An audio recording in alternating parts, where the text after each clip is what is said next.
there, it's Natasha and thank you so much for joining me today.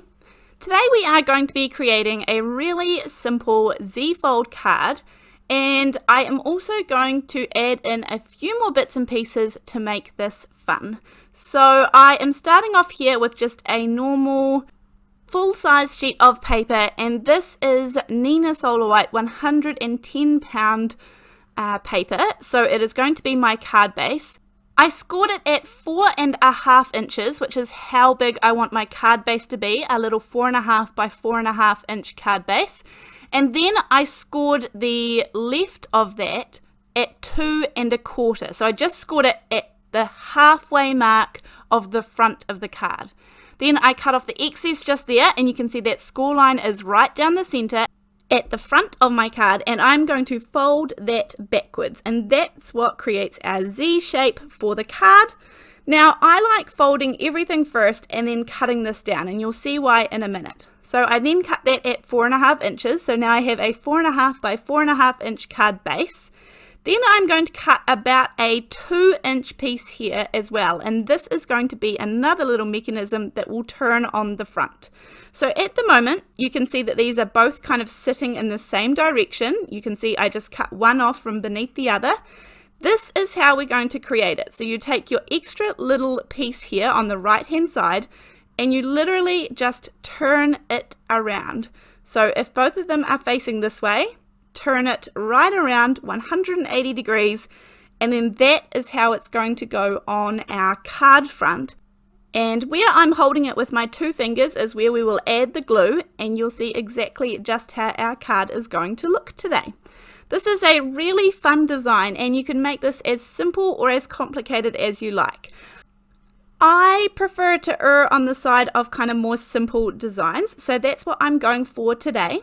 However, I do want to make this into kind of a hill shape rather than just a flat square. So all I'm doing is keeping it closed in my hands and then cutting a nice curve along the top. And again, that will work in exactly the same way. It doesn't hinder the function, it just changes the shape ever so slightly. So for the ground, just to ground everything, I'm going to use some old paper, mowed lawn and peeled paint. These are just 3 of the greens I kind of picked out. If you want a more bright grass or grounding, then you could use the Twisted Citron and Mowed Lawn, those sorts of colour. But I am going to go for a little bit kind of not quite so bright. This is a really fun card that I'm creating today using a stamp set that I purchased, and I really want to make the most of it. So I have got a fair few videos coming up that use this in one way or another, because I like to get really good value for money when I purchase a stamp set. So you'll see it coming up in a few videos in lots of different ways. Now I want to add in a little bit of grass, but I don't want it to be super kind of really obvious. So I'm going to do a little bit of ink blending, but I don't really need it to kind of stand out and stick out. As I said, this is kind of not a super bright in your face card just yet. I'm preferring to use these slightly kind of dulled down colors, but you can choose which way to go. It definitely doesn't matter. It just depends what kind of card you are making. Now I die cut the little grass border here, but I am not going to use the die cut. I'm just using the leftover part, and that is going to be kind of like a stencil for me so that I can create some grass. Now remember that the very left hand panel and the very right hand panel will be covered up, because that's where we'll be gluing on our front portion. So you can see that I am not adding as much colour to the very left and very right hand sides either. However, on this little portion here, I am going to need to ink it up because it's going to be right at the very front. I am just using some little finger daubers, and I'm changing the direction that I'm putting the grass stencil just so that it's not all uniform and not perfect.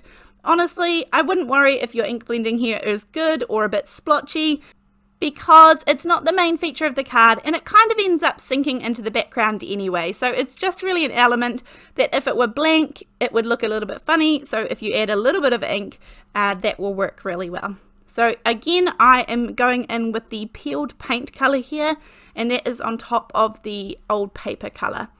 And of course, you can use any inks for ink blending, any dye inks. You can blend with pigment inks, anything that you have. You could even just use some watercolors. You could try lots of different mediums. This doesn't have to be done with ink.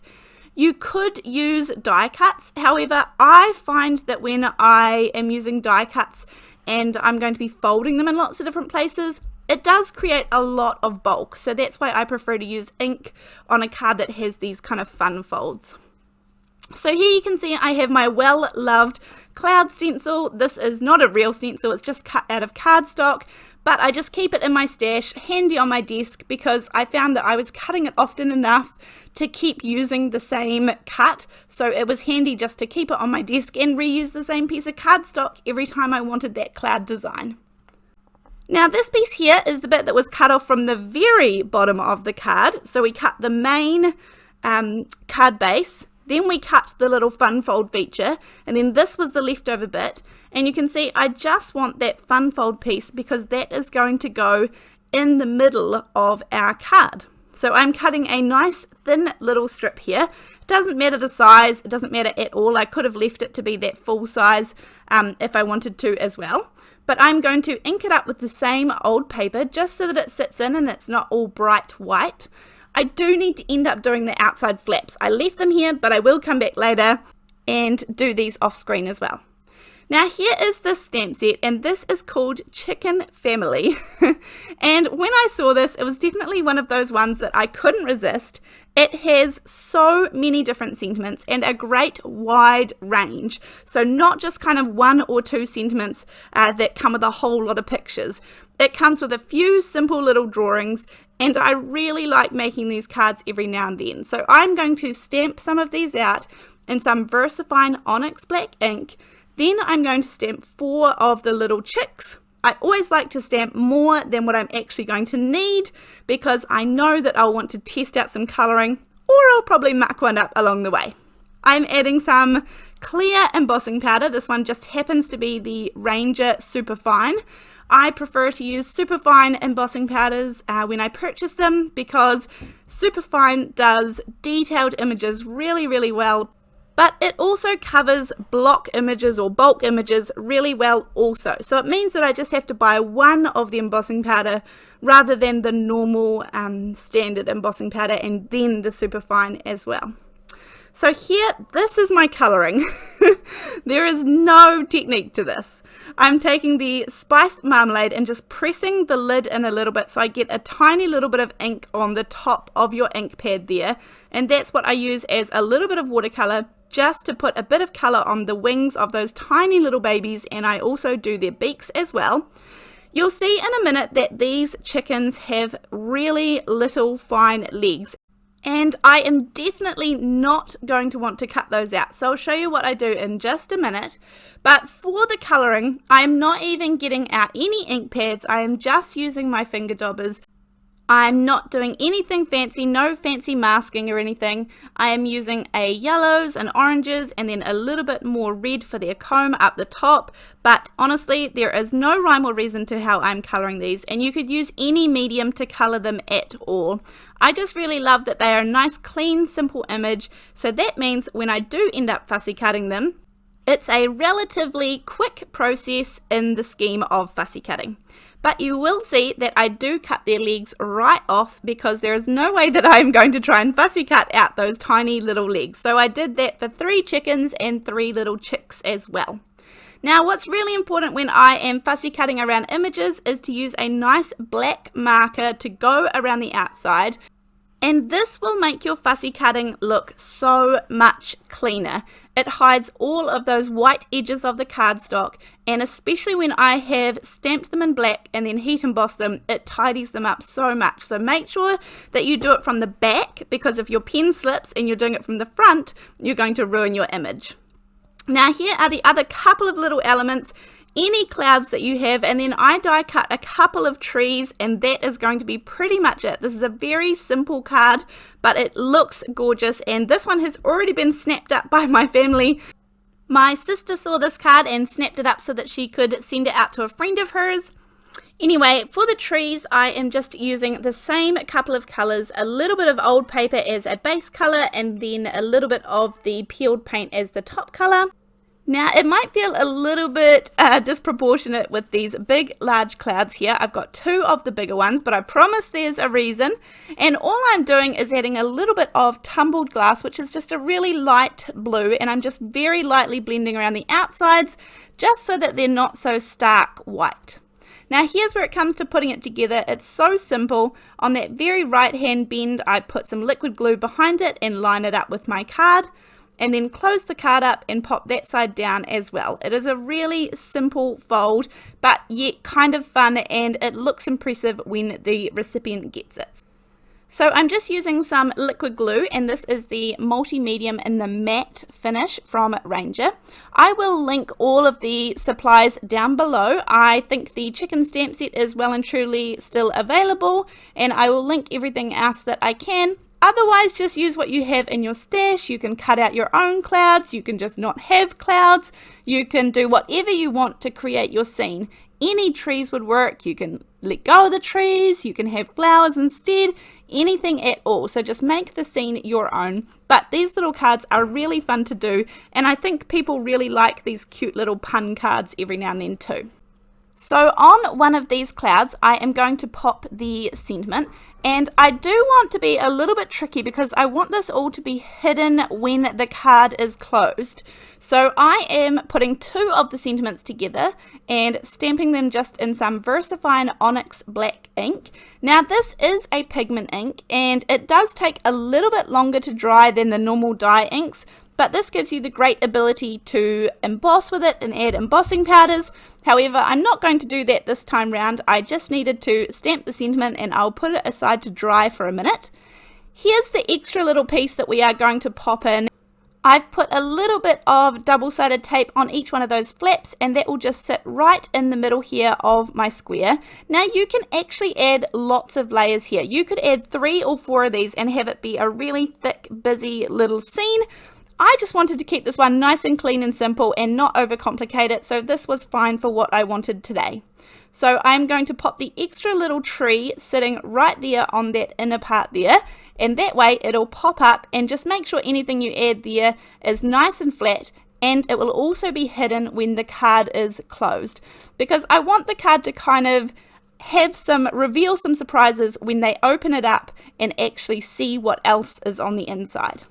So here I'm going to use the little chicken leg. So I've got the original stamp. I did put a little piece of paper behind it so it doesn't go into the background.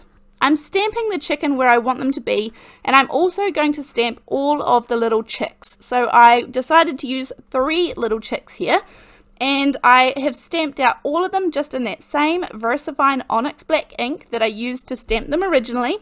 And then I'm just going to glue my little fussy cut images right on top. And I love it that that little mama hen has her head sticking out above the little hill. And then all the little 3 chicks are wandering around. Then for the sentiment, as I said, I wanted it to be hidden, but there's not enough space behind that fold. So I'm going to have it kind of almost right in the center there on that cloud that we stamped it on. And then with the other cloud that is exactly the same size, I am going to pop this over top. So I made sure that there was plenty of room so it would be attached to that left hand side there, and then just close up the card so that it will cover up my sentiment when the card is closed. For the smaller clouds, I'm just going to add those here, there and everywhere. I cut some in half so that they are coming out of the picture as well, and it only took a couple of clouds. I didn't even end up using all of the ones that I had originally die cut. Then I thought it would be fun to have another little chicken, but again, I wanted it to be hidden. So I'm kind of holding it in place behind where the first chicken is. Then I'm going to stamp in the legs roughly where I think they need to go, remembering to add that little scrap piece of paper because all I need is the legs. I don't need the rest of her body. And then again, just using that matte medium to glue these down, and that way I know that they are nice and secure. And if any of the glue seeps out the side, I know it's not going to be shiny, or you won't be able to see that there is some glue there. So that is one of the best properties about this glue, is that it is matte, absolutely properly matte when it dries. So there you can see when you open up the card, the recipient can see all of the things inside. It sits up nicely so that they're able to display it, but when you close the card, no one can see the sentiment or that second chicken. I had so much fun creating this card. It is really nice to do a scene card. I haven't done one for a little while, so I hope that you guys enjoyed this. Please give me a thumbs up if you did, and make sure you are subscribed to my channel, and you'll need to turn the notifications onto all to make sure that you get notified when I have a new video out, which is every second day I release a new video. Thank you so much for joining me, and I really look forward to seeing you in the next video. Bye!